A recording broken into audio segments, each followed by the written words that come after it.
الحمد لله رب العالمين والصلاة والسلام على أشرف الأنبياء وإمام المرسلين.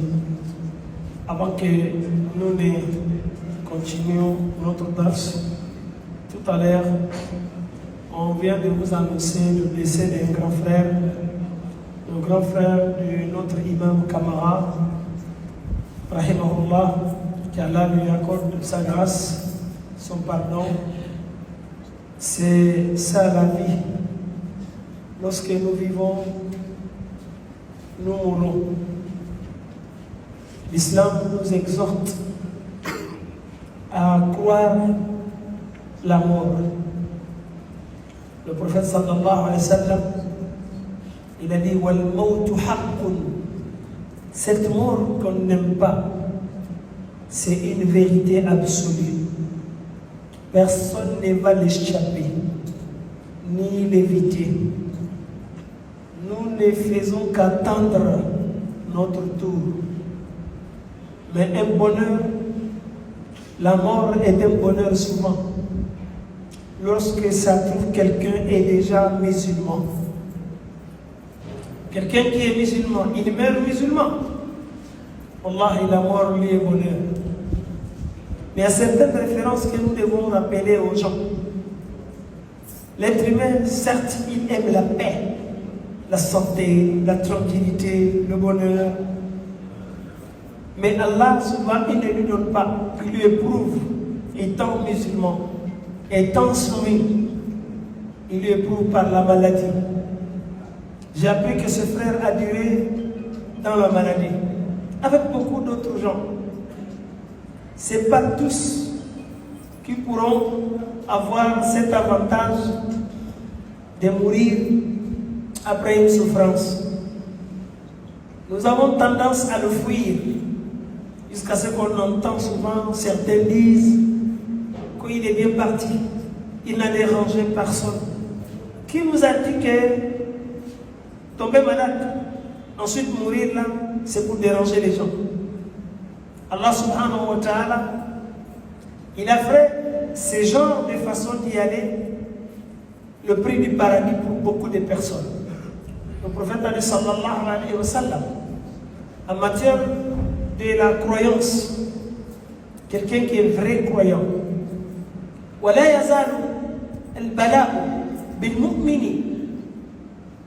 Certains musulmans ne cesseront jamais de tomber malades vers la fin de leur vie, qui va durcir, qui va être difficile, qui va prendre même des temps, des années dans cette situation, mais ne va jamais les faire replier de leur croyance.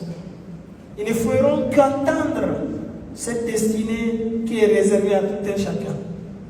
Mais Allah pouvait nous donner tous la santé, on va mourir en pleine santé.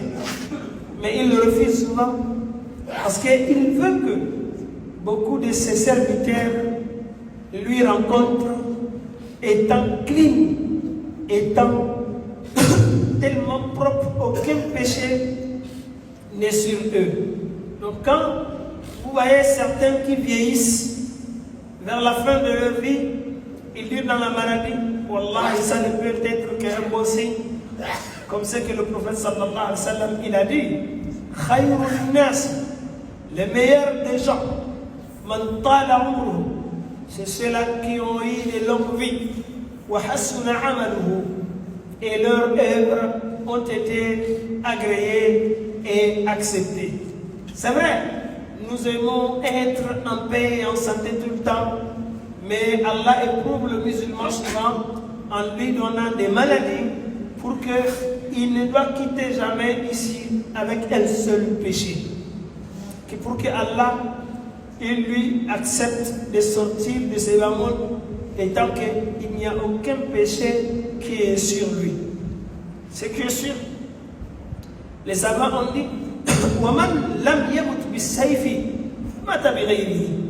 Celui qui ne meurt pas avec le couteau, l'épée et puis la maladie et autres, il va mourir par une autre façon. تَعَدَّدَتِ الْأَسْبَابُ. Il y a beaucoup de causes pour que nous sortons de ces bas mondes. C'est ça la finalité. وَالْمَوْتُ وَاحِدٌ. Ça n'a qu'un seul goût. Ça n'a qu'un seul goût.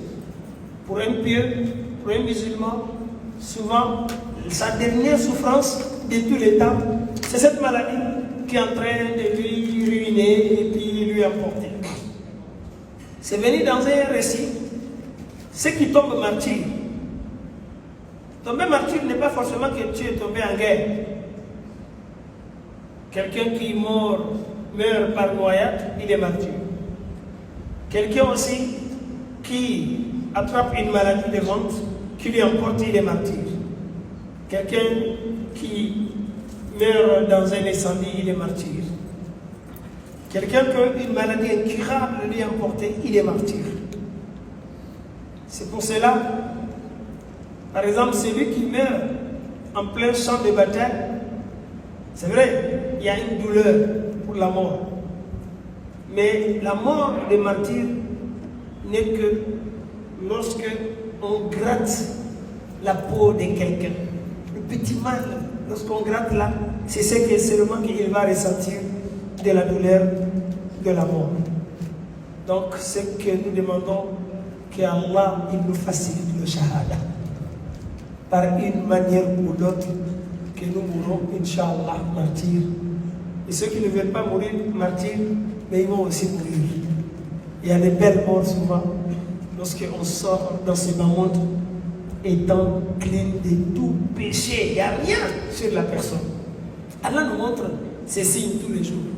Donc c'est à nous autres qu'on a souvent mal, nous qui sommes restés, et pourtant, on ne sait pas quand est-ce et comment ça va nous prendre. Mais c'est pour cela que nous devons être sincères lorsque nous demandons ce shahada. Les savants ont dit, Man talaba shahadata bi sidqin, ballaghahu Allah manazil ash-shuhada. Celui qui va chercher à partir de ce monde étant martyr, même si il n'y a pas guerre de confrontation, Allah va lui faire atteindre cette belle mort qu'Allah nous accorde tous de bonnes fins.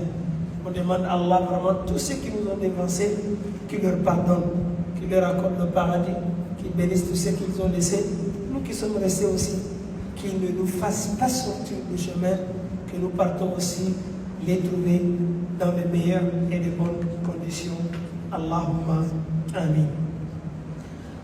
Nous revenons maintenant à notre cours. Comme je l'ai dit tout à l'heure, il ne nous reste que 2 ou 3 dars. On va terminer Kitab al-Akhdari. Vous avez peut-être appris beaucoup de choses concernant la prière et la purification et tout ce que nous devons prendre au sérieux. La fois passée, nous nous sommes arrêtés de là où on parlait comment certaines choses qui nous arrivent dans la prière, qu'est-ce que ça va nous donner comme statut de la prière que nous faisons. Tel que somnolés dans la prière, être gêné de rater un rak'a, et ainsi de suite. Donc il y a une manière pour arranger toutes ces choses-là. Aujourd'hui, on est souvent dans la prière, il y a certaines situations un peu délicates qui peuvent nous arriver. Quelqu'un en train de prier, le serpent est sorti. Quelqu'un en train de prier, le scorpion, Bunteni, il est sorti. Qu'est-ce qu'il va le faire? Tu vas le laisser venir te piquer? Si ce n'est pas un shaitan? Non. Il faut, l'islam t'autorise de le finir, de le tuer en pleine prière, parce que tu n'interrompes ta prière. C'est là où Sahib al-Akhdari aujourd'hui, il va nous parler un peu dans ce sens, en nous disant, rahimahullah, وَمَنْ جَاءَتْهُ أَقْرَبٌ. Celui qui, dans sa prière, un scorpion lui est apparu. Si tu ne le tues pas, il va te piquer, la prière là, va finir en même temps. Parce que sa morsure là fait très mal. Ça peut même t'emporter. Ou hayyatun. Mais quelqu'un il prie, un serpent lui est apparu. Faqatalaha. Dans la prière, tu l'as tué. Quelqu'un va te dire que c'est vrai, nous devons être concentrés dans la prière. Tu ne dois pas faire de mouvement dans la prière. Mais ce n'est pas le mouvement.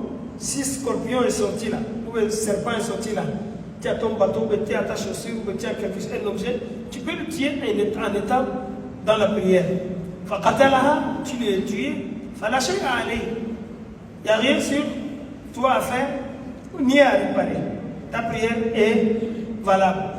Mais il fait quand même une réserve. Sauf si courir derrière cette chose-là et puis pour le tuer, ça te sort dans un cadre de la prière. Ça a pris des tournures. C'est aller, imaginez, tu es en train de tuer, il est devant toi. Mais il a contourné, il est allé par derrière. Tu peux rester toujours face à la Qibla. Je crois que tu vas tourner le dos. Hein? Il l'a aniatoula. Sauf si le pouvoir, vouloir tuer ceci, ce danger-là, quand ça prend trop de temps.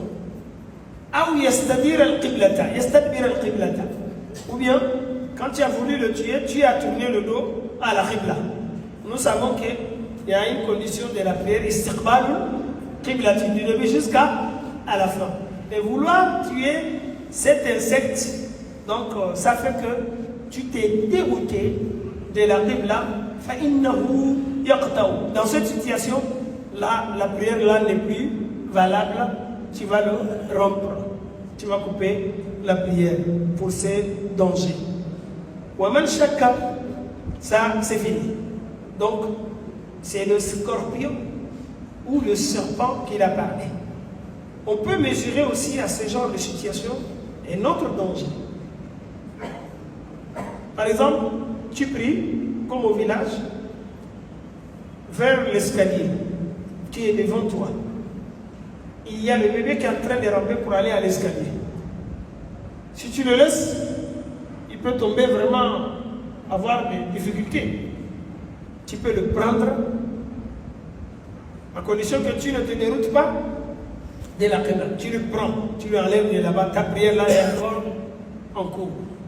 Ou bien, comme au village, tu es en train de prier, il y a un aveugle là. Dans la prière, on ne peut pas parler, n'est-ce pas? Mais il y a quelqu'un qui est aveugle. Il est en train de marcher vers un puits qui est devant toi, entre toi et la Qibla. Donc tu peux marcher, d'aller lui attraper, de lui dérober de cette situation. Mais tout cela est conditionné à ce que tu ne te déroutes pas de la Qibla.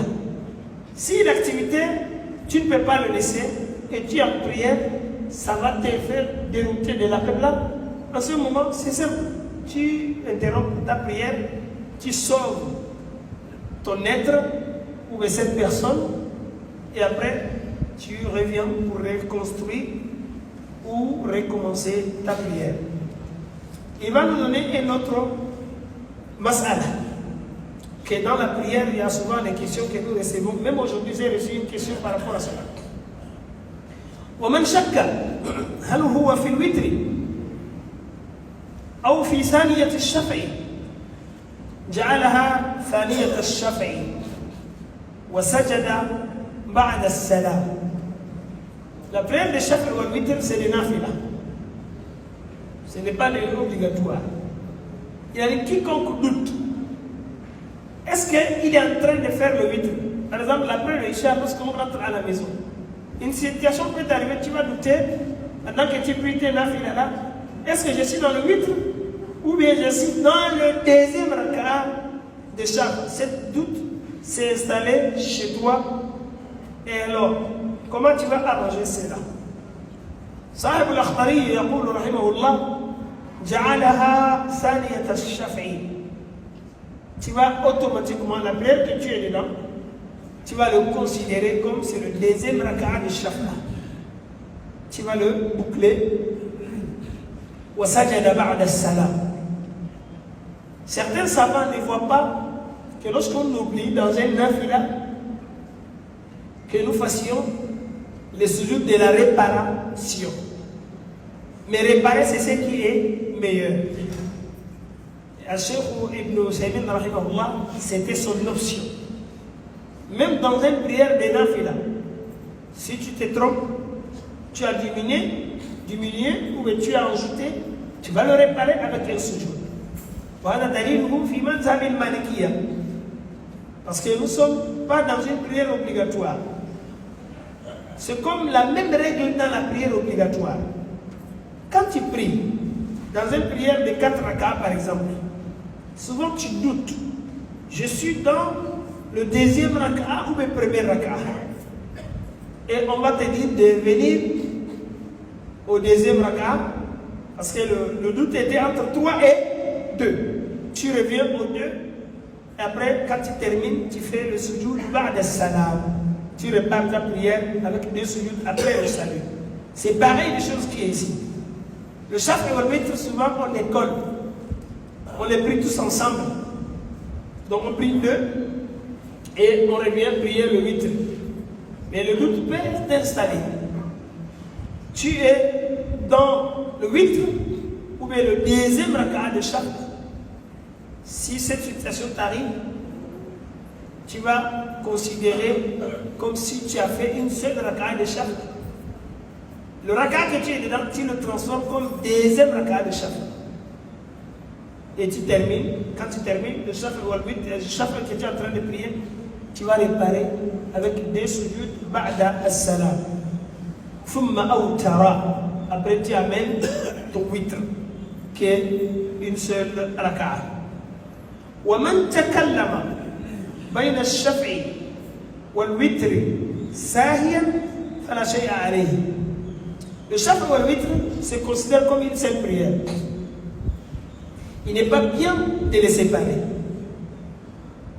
Donc il a dit celui qui parle entre le shaf et le witr, sahiyan, il a oublié. Il a prié le shaf, le deuxième rak'ah, avant de compléter le troisième, et pour boucler cette prière, il a parlé. Il n'y a rien à réparer.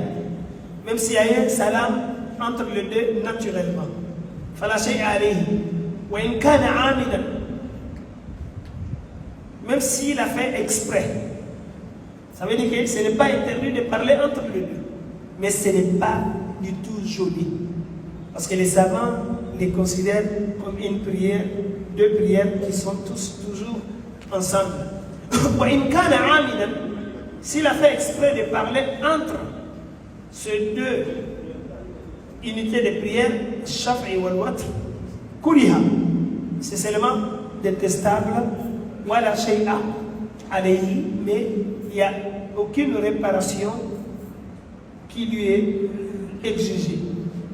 Ils ont pris cette réparation dans le nafila, dans un hadith du prophète Mohammed sallallahu alayhi wa sallam, lorsqu'il a dit, dans une option même que le Bukhari a rapporté, قال رسول الله صلى الله عليه وسلم بحديث ابن مسعود وإذا شك أحدكم في صلاته, si l'un de vous doute dans sa prière qu'il a diminué ou il a ajouté فليتحرى الصواب, et qu'il précise quelque chose qu'il n'y a pas de doute. Il y a une règle que les savants disent. Quand le doute entre 3 et 2, tu reviens au 2. À chaque fois que le doute est entre 4 et 3, tu reviens au 3. Là, tu es sûr. Tu vas rejeter le plus là, tu reviens à la réduction. Summa yasjudu sajidatayn. Après, tu fais le sujoud de sahwi dans cette prière. Il n'a pas dit dans une prière de farida ou dans une prière de nafila. C'est à cause de ça, ceux qui ont dit que même dans le nafila, en cas d'oubli, de diminution ou de plus, nous devons faire toujours le sujoud fi an-nafila, fi sahwi an-nafilati. Kama warada fi riwayat al-Bukhari, falyutimma, et qu'il complète sa prière. À chaque fois que le doute s'est installé, le doute ne te dit pas de couper ta prière, de reconstruire, non. Tu rejettes seulement le doute, summa yusallimu, après tu fais le salam, thumma yasjudu. Ça montre que yasjudu ba'da salam. Tu vas faire le sujoud après le salam. Il y a un autre hadith, hadith de Abdullah ibn Ja'far, marfou'an, man shakka fi salatihi, quiconque doute dans sa prière, فَلْيَسْجُدْ سَجْدَتَيْنِ بَعْدَ السَّلَامِ, et qu'il amène 2 sujouds de réparation après son premier salam. Parce que le doute, ça ne rentre pas dans la diminution. Même si tu as douté que tu as diminué la prière, tu reviens à la réduction. Forcément, la prière sera comme si tu as ajouté. Donc, quand on ajoute, tout ajoute dans la prière, c'est le ba'd al-salami que nous faisons. Et aussi, rawahu al-Bayhaqi, un hadith Anas radiyallahu anhu, قال رسول الله صلى الله عليه وسلم إذا شك أحدكم في صلاته, lorsque l'un de vous doute dans sa prière, فلم يدري, et il ne sait pas, أثنتين صلى أو ثلاثة, c'est 2 ou 3 qu'il a prié, فليلغي الشك, le doute c'est dans le plus, donc il rejette ce plus-là, وَلْيَبْنِ عَلَى الْيَقِينِ, et qu'il revient là où il n'y a pas de doute. Donc c'est cette règle-là que je suis en train de toujours répéter. À chaque fois que le doute s'est installé entre 2 et 3, on jette le 3e, on revient à la deuxième. Entre 3 et 4, on jette le 4e, on revient au 3. C'est comme ça qu'on va réparer nos oublis dans les nafilas ou bien dans les prières obligatoires. Il y a quelqu'un aussi qui va parler entre le shafa ou le witr. Quelqu'un est en train de chercher quelque chose pendant que tu pries ton shafa et witr. Quand tu as terminé le shafa seulement, tu lui as montré. C'est sur la table.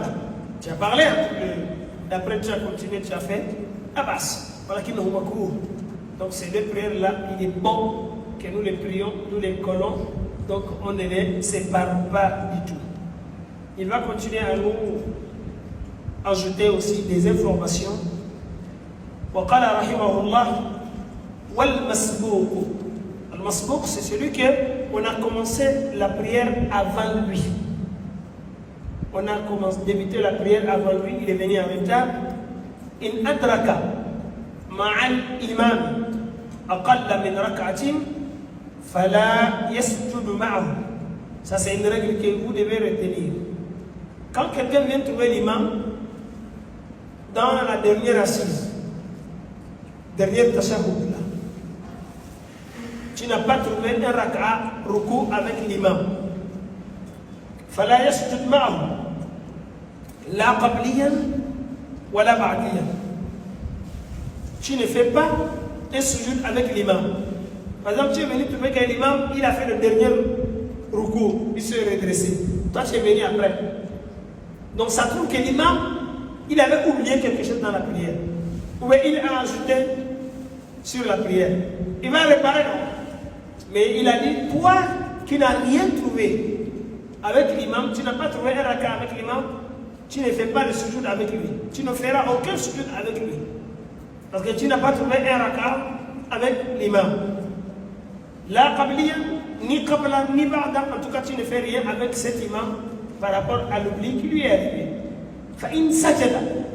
Si celui qui ferme aussi ses yeux, il va dire que bon, comme mon imam, je l'ai trouvé dans la prière, je n'ai pas trouvé un raka avec lui, quand il a oublié, moi aussi je dois réparer. Fa'in sajada ma'ahu. Si tu fais le sujoud avec l'imam dans ce cas, batalat salatuhu, sa prière est annulée. La règle est claire. Si on trouve un raka et plus avec l'imam, là on peut le suivre dans le sujoud de réparation. Mais si on ne trouve pas un raka avec l'imam, on n'a plus le droit de faire aucun sujoud, ni qabla, ni ba'da avec lui. Mais il dit, وَإِنْ أَدْرَكَ رَكْعَةً كَامِلَةً. Si tu as trouvé un raka complet avec l'imam dans une prière, ou aksara, ou même plus qu'un raka, sajada ma'ahu al-qabliya. Quand l'imam est en train de terminer sa prière, par exemple, tu es venu trouver l'imam, tu as trouvé un raka ou 2 avec lui. Ça trouve que l'imam avait diminué, il avait oublié quelque chose dans sa prière. Toi, tu ne peux plus te lever pour continuer sans que l'imam fasse le salam, n'est-ce pas? Mais lui ne peut pas aussi faire le salam sans qu'il ne fait le 2 sujoud de la réparation, d'une diminution éventuelle. Il a dit, ça là, tu vas le faire avec l'imam dans cette situation. Ça veut dire que si on vient trouver l'imam et dans le dernier tashahhud, on n'a pas trouvé un raka avec lui. Quand il va faire le qabla là, ne fais pas avec lui. Tu attends jusqu'à ce qu'il termine. Dès qu'il va au qabli seulement, en ce moment, tu peux déjà te lever. Si tu te sépares de lui, tu continues ta prière. Mais si tu trouves un raka ou plus avec l'imam, il avait oublié, il a fait le sujet de qabli, va avec lui. Fais ça avec lui, quand il termine, il fait le salam définitif, tu te lèves, tu complètes ta prière. Mais si l'imam, il a ajouté dans sa prière, toi tu avais trouvé un raka ou plus avec lui. Mais la réparation qu'il fait, c'est ba'da salam. Ba'da salam, tu ne fais pas le sujoud avec lui. Tu vas te lever, tu complètes ta prière à toi. Après, quand tu termines, tu viendras faire le ba'da, ton salam à toi. Jusqu'à ce que tu complètes ta prière. Et après, quand tu fais ton salam aussi, tu vas faire la même chose que l'imam avait fait, qui était le sujoud al-ba'di. فإن سجد مع الإمام عامدا بطلت صلاته. Quand on prie avec un imam, on a trouvé plus qu'un rak'ah avec lui. Alors dans sa prière, il avait fait une erreur, un oubli, qui lui exige de faire un sujoud ba'da salam. Toi, tu ne fais pas le sujoud ba'da avec lui sur le champ. Tu te sépares, tu quittes, tu vas compléter ta prière. Mais si tu oses, même à faire le sujoud al-ba'di avec l'imam, ta prière est annulée. Ta prière est automatiquement annulée. Tu dois te séparer de lui si c'est un sujoud de ba'da. Mais si c'est un sujoud de qabli, tu ne peux pas continuer sans que lui, il ne le fasse et après il va passer à son salam. Hein? Voilà, quand c'est un sujoud de ba'di que l'imam doit faire, toi tu ne vas pas avec lui, tu te lèves, tu continues après. Quand tu termines, tu viendras faire un sujoud de ba'di, sans savoir même dans quel oubli que l'imam a fait. Mais on n'attend pas ça. Si c'est un sujoud de qabli, tu vas faire ça avec lui, après tu te relèves. وإن كان ساهيا سجد بعد السلام. Il y a deux cas. L'imam qui a fait le sujoud de ba'di, toi tu n'avais pas encore terminé ta prière. Ce qui va annuler ta prière, c'est quand tu fais exprès de faire le sujoud de ba'di avec lui.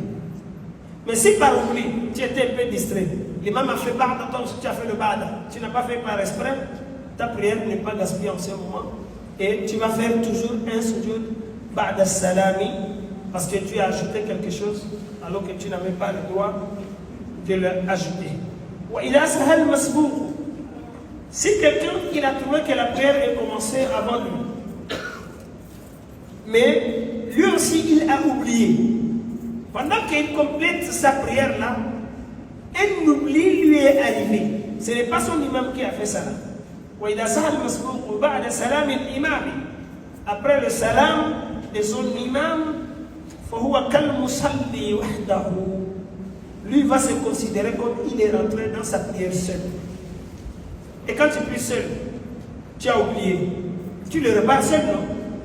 Donc quand tu oublies, après que tu t'es séparé de l'imam, l'oubli là, ça t'est arrivé, tu vas te considérer comme tu pries seul, tu vas aussi le réparer.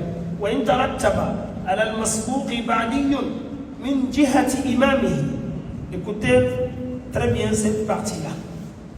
Si dans une prière, quelqu'un qui est venu en retard et son imam avait fait ba'da aux côtés de son imam, c'est pas lui qui a oublié à faire une oubli qui exige ba'da. C'est son imam qui a fait cela.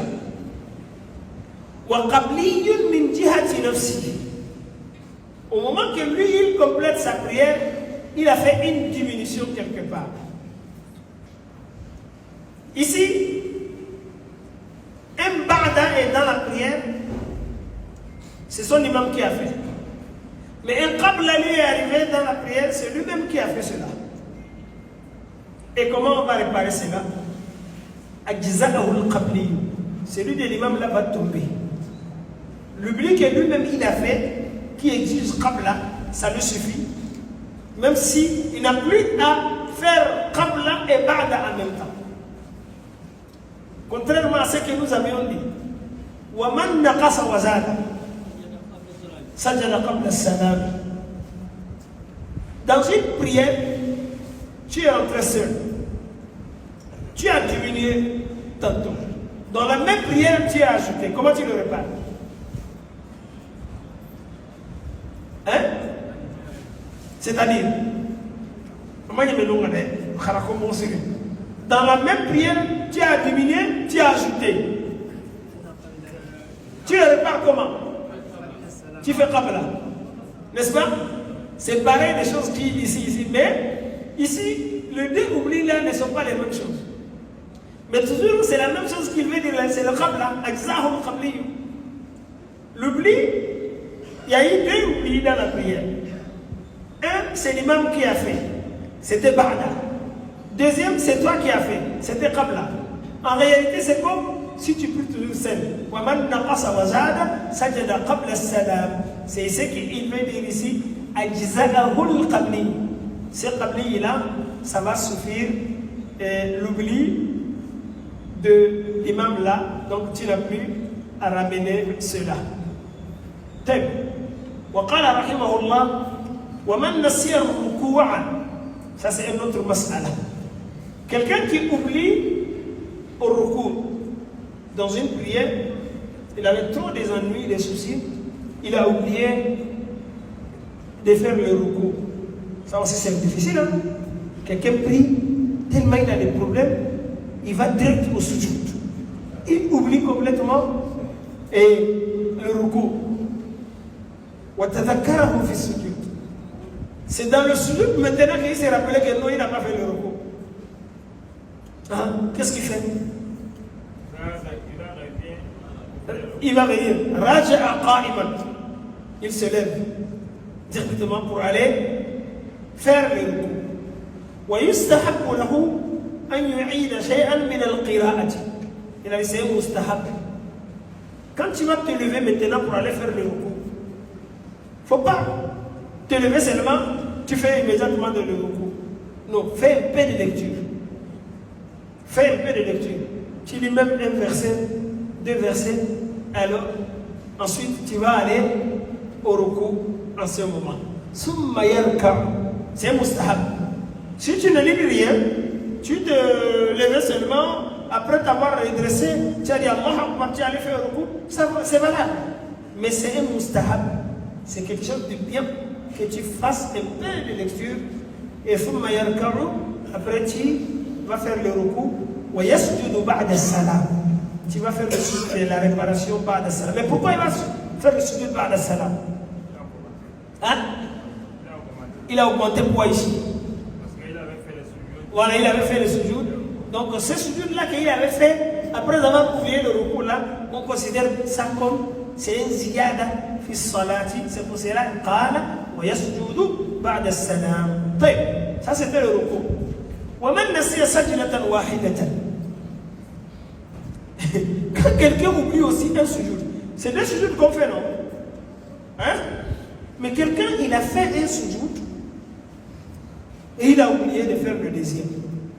Ça quand même c'est très difficile dans la prière quand ça arrive quelqu'un. Mais l'homme peut être distrait d'une manière, il ne sait même pas ce qu'il est en train de dire. Quand les savants, ils ont supposé ça, ça veut dire que c'est quelque chose qui est faisable. Ça va rester maintenant, est-ce que ça nous arrive? Ou bien, est-ce que ça arrive à quelqu'un que nous avons entendu ça une fois? Mais c'est possible. Quelqu'un qui oublie un seul sujoud sur deux, il se rappelait qu'il a oublié le deuxième sujoud là, après qu'il s'est déjà levé de la prière. Lui aussi, il va faire comment? Raja'a jalisa.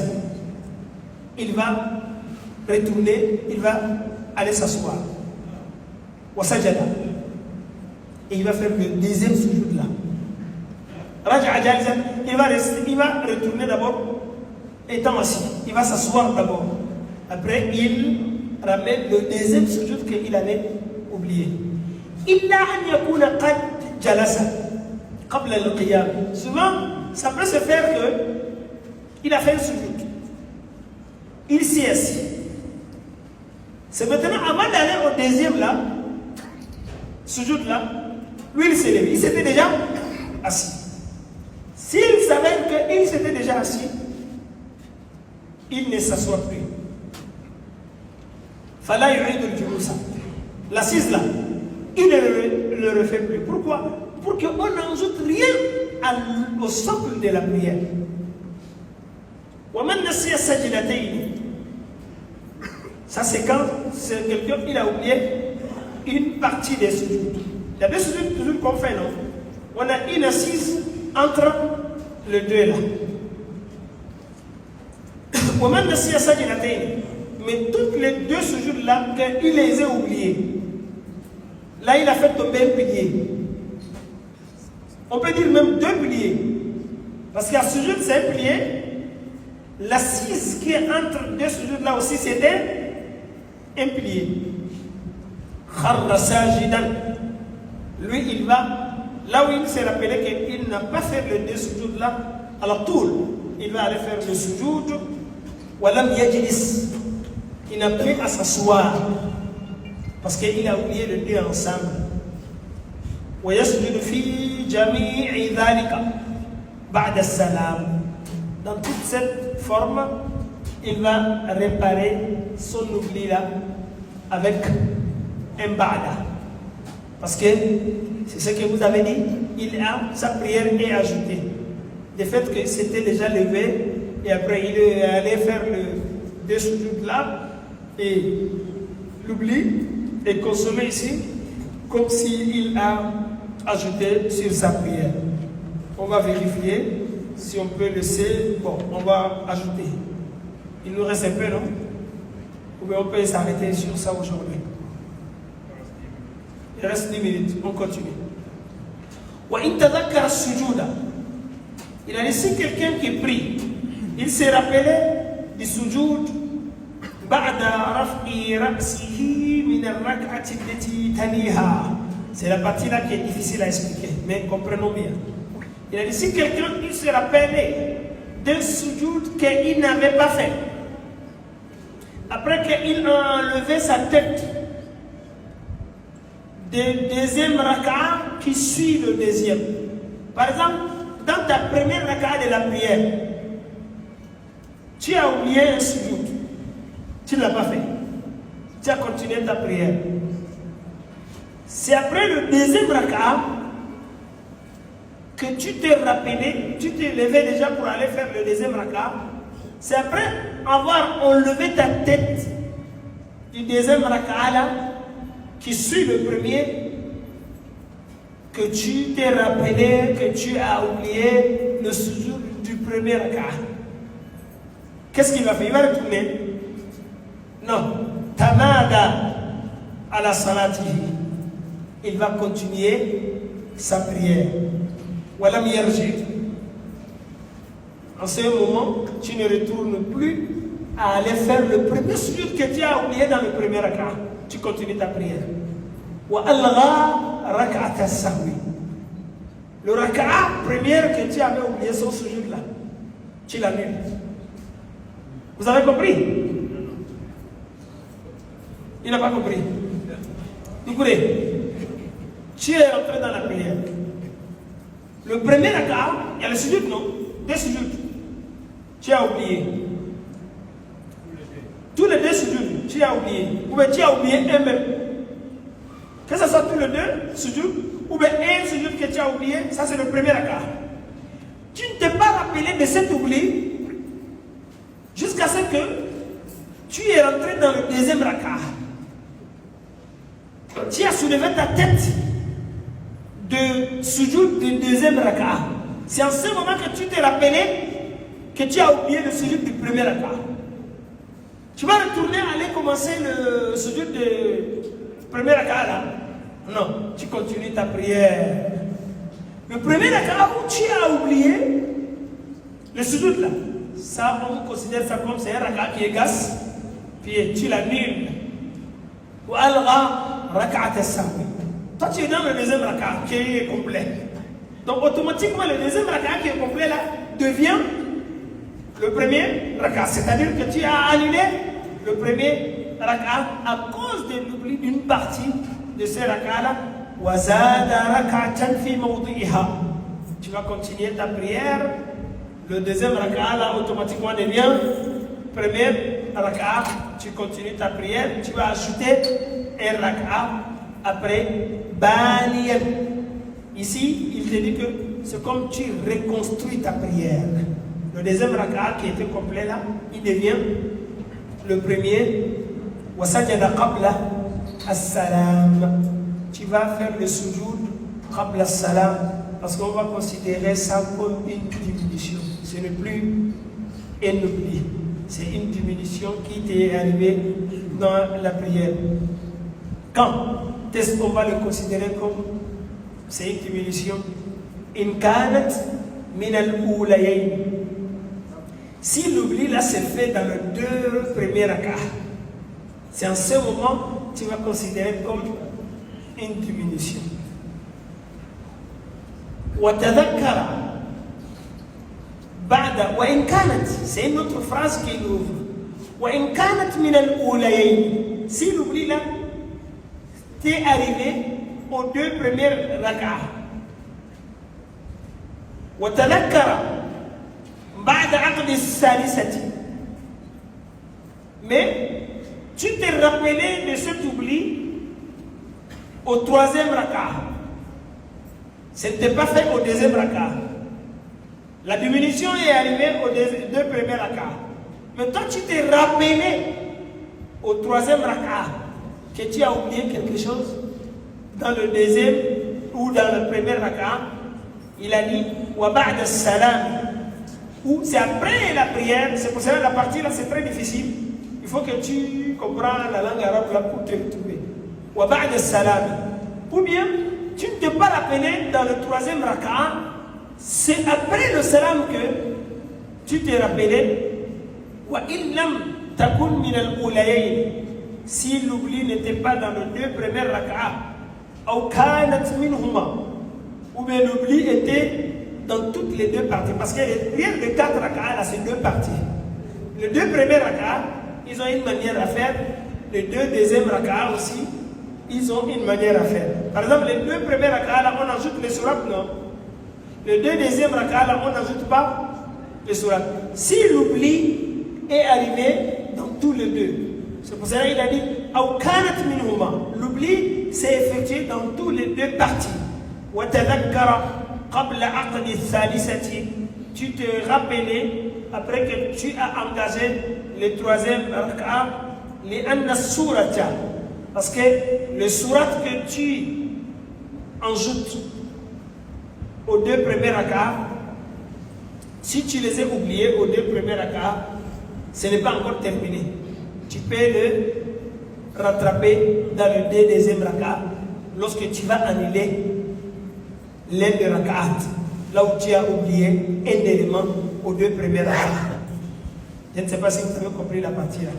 On a dit, quand tu fais un oubli au premier raka'a, tu t'es rappelé au deuxième raka'a qui était au complet, tu annules le premier raka'a.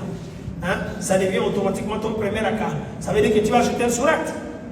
Si c'est dans ce cas, le troisième raka'a là va devenir quoi?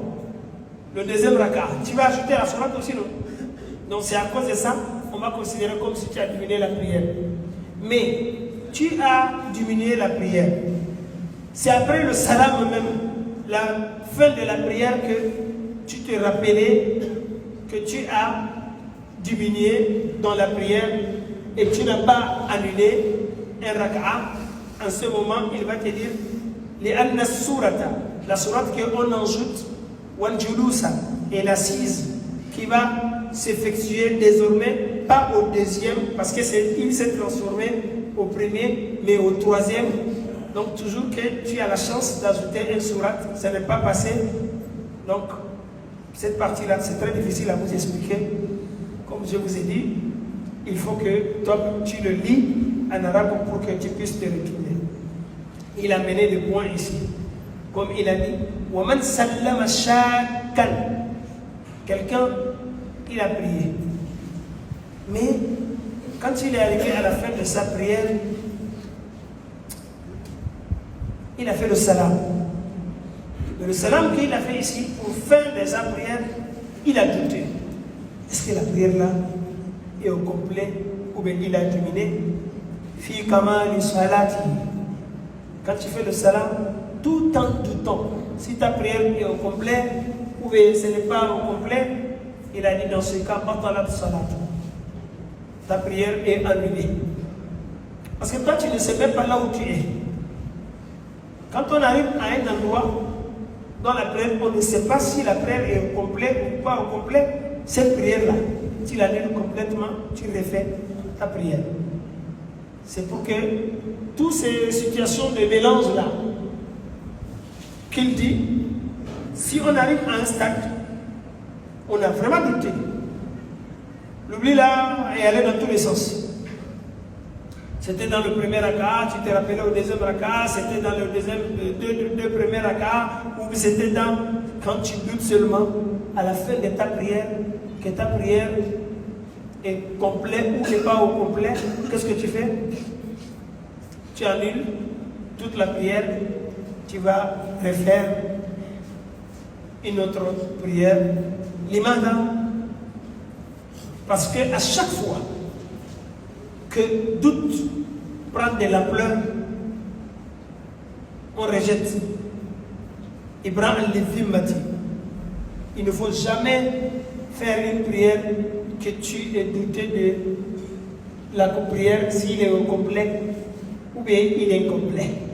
Si c'est le cas, ta prière là, c'est rejeté. Tu vas devoir le faire.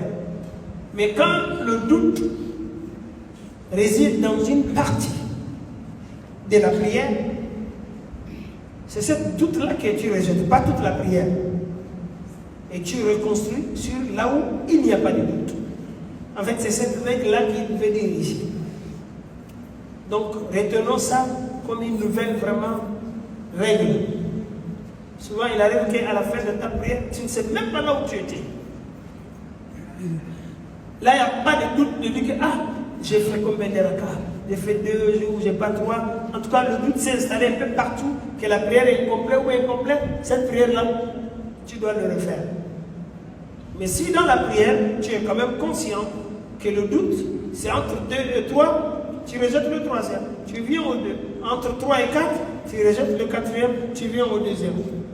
C'est comme la partie que je viens de vous expliquer lorsque quelqu'un se rappelle qu'il a oublié un sujoud dans le premier raka, pendant qu'il est au deuxième raka, il va se rejeter la première. Et quand il oublie un sujoud dans les 2 premières raka, c'est au 3e qu'il se rappelait. Il ne sait pas le doute était dans quel raka. En ce moment, qu'est-ce qu'il va faire? Il va jeter le 2. Le 2 raka premier là, il les jette. Et le 2 rakaat dernière qu'il va le faire là, il va considérer comme ce sont ces 2 premières rakaat. En ce moment, concernant la lecture de la sourate ou pas, il fait quoi? Il va ajouter, n'est-ce pas? C'est pas encore passé. Il va ajouter la sourate et puis il va encore s'asseoir à la deuxième, au premier assise là. Il va le faire, il continue sa prière. Je crois que vous avez compris maintenant.